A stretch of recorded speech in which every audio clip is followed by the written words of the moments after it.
नमस्कार दोस्तों, स्वागत है आप सभी का टीएलटी टूर गाइड में। दोस्तों आज की वीडियो में हम बात करने वाले पश्चिम बंगाल के कोलकाता के दक्षिण में लगभग 108 किलोमीटर दूर गंगा सागर तीर्थ के बारे में कि आप यहां 2023 में कब जाए, कैसे जाए, कहां रुके, कहां घूमे और कुल खर्चों के बारे में। तो ये पूरी A to Z complete information आज मैं आप सभी को इस वीडियो में दूंगी और वीडियो को पूरा अंत तक जरूर देखेगा ताकि आपको गंगा सागर तीर्थ यात्रा से रिलेटेड पूरी कंप्लीट इन्फॉर्मेशन मिल सके। तो चलते वीडियो को स्टार्ट करते हैं और बात करते हैं गंगा सागर तीर्थ की। गंगा सागर मेला पश्चिम बंगाल में कोलकाता के निकट हुगली नदी के तट पर ठीक उसी स्थान पर किया जाता है जहां गंगा नदी बंगाल की खाड़ी में जाकर के मिलती है। सरल शब्दों में कहा जाए तो जहां पर गंगा और सागर का मिलन होता है उस स्थान को ही गंगा सागर कहते हैं। और कुंभ मेले के बाद गंगा सागर सबसे बड़ा तीर्थ है जहां पर स्नान करने से अश्वमेध यज्ञ और 100 गौदान करने का जितना फल मिलता है। और हिंदू धर्म के अनुसार ऐसा माना जाता है कि जिस किसी ने भी गंगा सागर के दर्शन कर लिए हैं तो उनका जीवन सफल हो जाता है। इसलिए एक कहावत भी बहुत ही अधिक प्रसिद्ध है कि सब तीर्थ बार बार लेकिन गंगा सागर सिर्फ एक बार। दोस्तों अब बात करें कि आप गंगा सागर कब जाए। वैसे तो आप यहाँ पर कभी भी किसी भी समय जा सकते हैं, लेकिन यहाँ पर जाने का सबसे सही समय सर्दियों का मौसम यानी कि अक्टूबर से फरवरी और मार्च तक के महीनों का माना जाता है, क्योंकि इन महीनों के दौरान गंगा सागर में घूमने के लिए मौसम काफी ज्यादा सुहावना रहता है। और जनवरी के महीनों में पड़ने वाला मकर संक्रांति भी होता है, जिससे कि यहाँ इस पर्व पर बहुत ही भव्य कपिल मुनि मंदिर के पास मेला लगता है, जिसमें स्नान करने के लिए लाखों करोड़ों की संख्या में श्रद्धालु गंगा सागर पहुंचते हैं। और वहीं अगर आप भीड़ भाड़ से बचना चाहते हैं तो इस पर्व को छोड़ करके आप गंगा सागर कभी भी किसी भी समय जा सकते हैं, लेकिन यहाँ गर्मी के सीजन में जाने से बचना चाहिए, क्योंकि गर्मियों के मौसम में यहाँ पर काफी ज्यादा गर्मी पड़ती है, जिससे कि आपको टूरिस्ट प्लेसेस को घूमने में काफी ज्यादा कठिनाई हो सकती है। इसलिए अधिकतर टूरिस्ट यहाँ पर सर्दियों के मौसम में ही जाते हैं। दोस्तों अब बात करें कि आप गंगा सागर कैसे पहुंचे। वैसे तो आप यहाँ पे बाई ट्रेन, बाई प्लेन और क्रूज के जरिए भी पहुंच सकते हैं। अगर आप गंगा सागर बाई ट्रेन जा रहे हैं तो यहाँ का निकटतम रेलवे स्टेशन हावड़ा जंक्शन है, जो कि देश के विभिन्न शहरों के रेलवे स्टेशनों से रेल मार्ग द्वारा काफी अच्छी तरीके से जुड़ा हुआ है, जिससे कि आप अपने नजदीकी शहरों के रेलवे स्टेशनों से ट्रेन पकड़ करके आप डायरेक्ट हावड़ा जंक्शन तक पहुंच जाएंगे। और यहाँ पर पहुंचने के बाद आपको ऑटो या धर्मतला के बस स्टैंड से बस पकड़ करके पहुंचना है सियालदह रेलवे स्टेशन।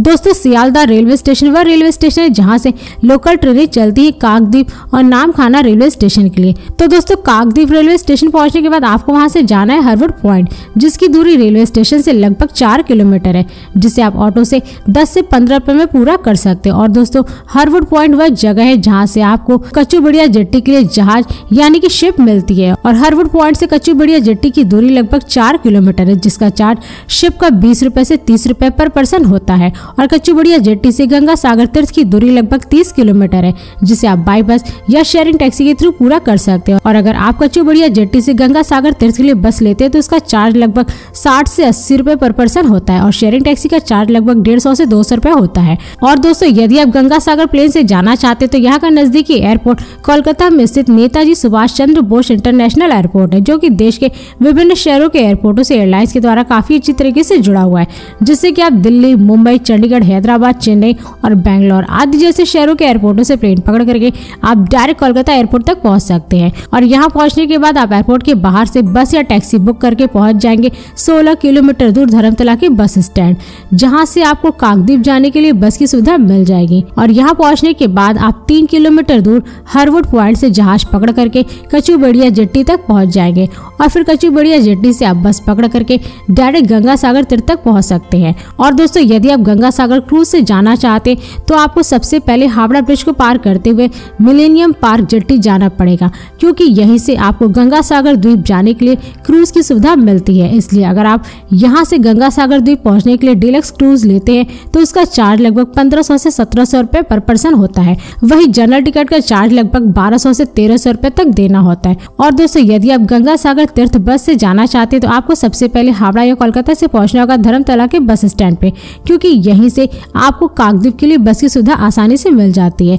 और धर्मतला बस स्टैंड से काकद्वीप की दूरी लगभग 83 किलोमीटर है, जिसका बस का टिकट चार्ज लगभग 150 से 200 रुपए पर पर्सन होता है। और दोस्तों काकद्वीप से गंगा सागर जाने के बारे में मैंने आप सभी को पहले ही बता दिया है। दोस्तों बात करें कि आप गंगा सागर में कहाँ पे स्टे करें। वैसे तो यहाँ पर आपको बहुत सारे प्राइवेट होटल मिल जाएंगे जिन्हें आप 800 से 1500 रुपए में बुक करके स्टे कर सकते हैं, लेकिन अगर आपको बजट कम है तो आप यहाँ पर स्टे करने के लिए आपको कपिल मुनि मंदिर की तरफ से धर्मशाला भी मिल जाएगा, जिन्हें आप 300 से 400 रुपए बुक करके स्टे कर सकते हैं। मगर ये आपके ऊपर डिपेंड करता है कि आपको गंगा सागर में स्टे करने के लिए किस टाइप का रूम चाहिए। दोस्तों अब बात करें कि गंगा सागर में खाने पीने की क्या क्या सुविधा है। वैसे तो यहाँ पर आप जहाँ पर भी स्टे किए वहीं पर आपको खाने पीने की हर एक प्रकार की सुविधा मिल जाएगी, लेकिन अगर आप वहाँ पे खाना नहीं चाहते तो गंगा सागर में आपको कई सारे प्राइवेट होटल, रेस्टोरेंट और स्ट्रीट फूड वाले देखने को मिल जाएंगे, जहाँ पर आप जा करके लगभग 150 से 200 रुपए में पर प्लेट भोजन कर सकते हैं। और इसके अलावा अगर आप चाहे तो सागर द्वीप पर भी सागर फूड फोर्ट है, जहाँ पर आप जा करके भोजन कर सकते हैं। और दोस्तों अगर आप यहाँ पर मकर संक्रांति के पर्व पर आते हैं तो यहाँ पर स्टे करने और खाने पीने की चीजों का रेट बढ़ जाता है।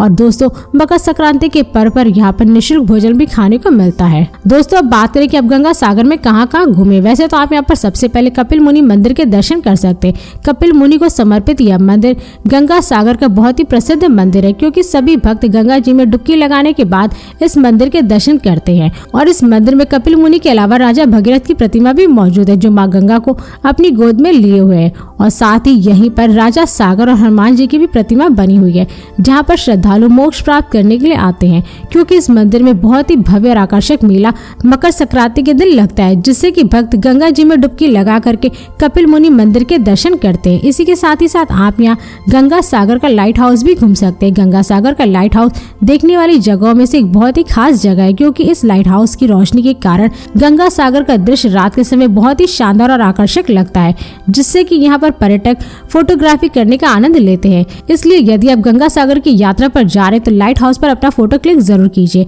और इसके साथ ही साथ आप यहाँ भारत सेवा आश्रम भी देख सकते हैं। भारत सेवा आश्रम ट्रस्ट द्वारा संचालित किया जाता है, जहाँ पर आपको रुकने के लिए निःशुल्क सेवा भी दी जाती है, लेकिन भोजन करने के लिए आपको अलग से पैसे देने होते हैं।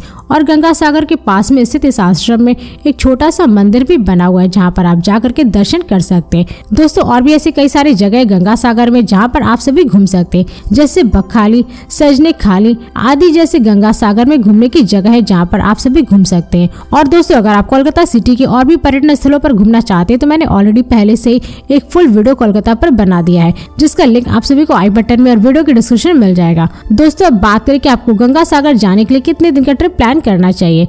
यदि आप गंगा सागर के साथ साथ कोलकाता के अन्य प्रमुख पर्यटन स्थलों को भी घूमना चाहते तो आपको कम से कम 2 डे 1 नाइट का ट्रिप प्लान करना चाहिए। और वहीं अगर आप केवल गंगा सागर ही विजिट करके अपने शहर को लौटना चाहते तो इसके लिए 1 दिन ही काफी है, क्योंकि एक ही दिन में आप गंगा सागर के सभी पर्यटन स्थलों को घूम करके अपने शहर जा सकते हैं। दोस्तों अब बात करें कि आपका गंगा सागर को विजिट करने में कुल कितना खर्चा लग सकता है। वैसे तो अगर आप यहाँ पर घूमने के लिए 1 डे का टूर प्लान करते हैं तो इसमें आपका कुल खर्चा लगभग 2000 रुपए पर पर्सन होता है। और वहीं अगर आप गंगा सागर के साथ साथ कोलकाता के और भी पर्यटन स्थलों को घूमना चाहते तो इसके लिए आपको कम से कम 2 डे 1 नाइट का ट्रिप प्लान करना है, जिसमें आपका कुल खर्चा लगभग 4000 से 5000 रुपए पर पर्सन लग सकता है। और हाँ, इस खर्च में मैंने आपके ट्रेन की टिकट, बस की टिकट, फ्लाइट की टिकट और क्रूज की टिकट का चार्ज नहीं जोड़ा है, क्योंकि ये सारे खर्चे आपके ऊपर ही डिपेंड करते हैं कि आप किस राज्य और शहर से गंगा सागर जा रहे हैं। तो दोस्तों इस वीडियो को अब यहीं पे समाप्त करते हैं। और यदि ये वीडियो आप सभी को पसंद आई तो इस वीडियो को लाइक करें और चैनल को सब्सक्राइब जरूर करें। इसके साथ ही बेल आइकन जरूर दबाएं, ताकि ऐसी मेरी नई वीडियोस आपके पास सबसे पहले पहुंचे। तो फिर मिलते हैं नेक्स्ट वीडियो में। धन्यवाद।